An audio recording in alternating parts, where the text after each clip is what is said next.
And death penalty cases? I loved trial work, period. When I was going to law school, I always knew that I would be a trial attorney.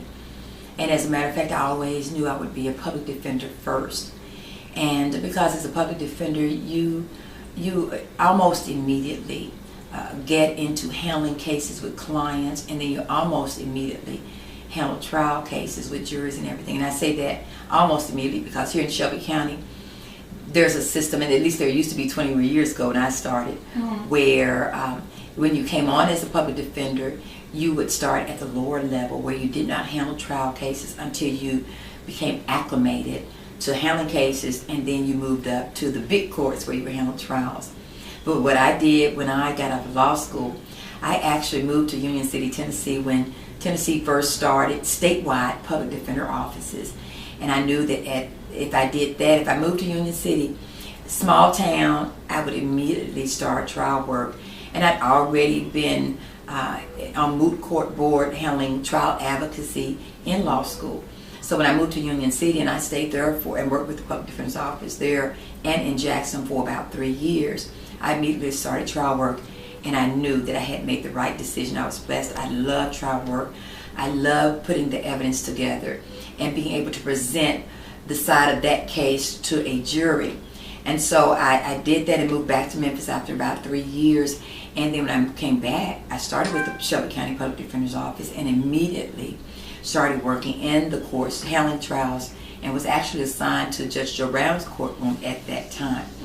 And so I did that from 1990 until 1994, 96, I can't remember exactly when, maybe 96 is when I was assigned to the Capital Defense Team.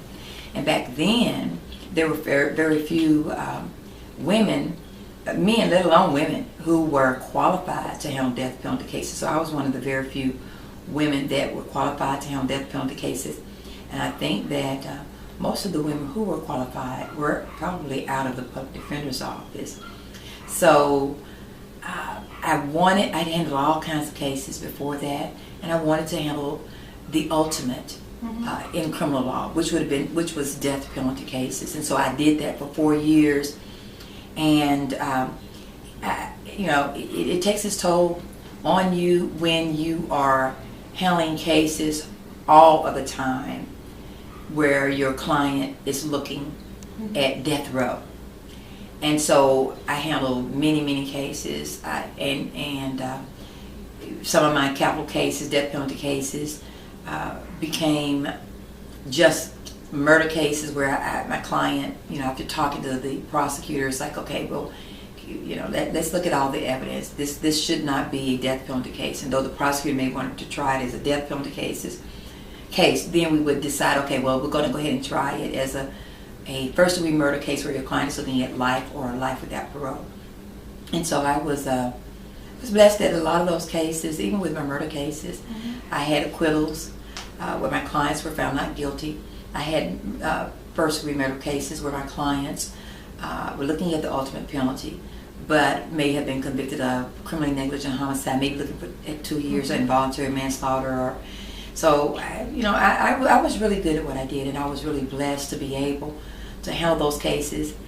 And it seemed like I was working 24/7 with them. I mean, I did that with all my cases anyway, but it was the ultimate challenge to me as an attorney to handle death penalty cases. And by 1998, I was like, okay, Lord, where else are you going to direct me? And so here I am, your judge in Division 5 General Sessions Civil Court. I took a completely different turn.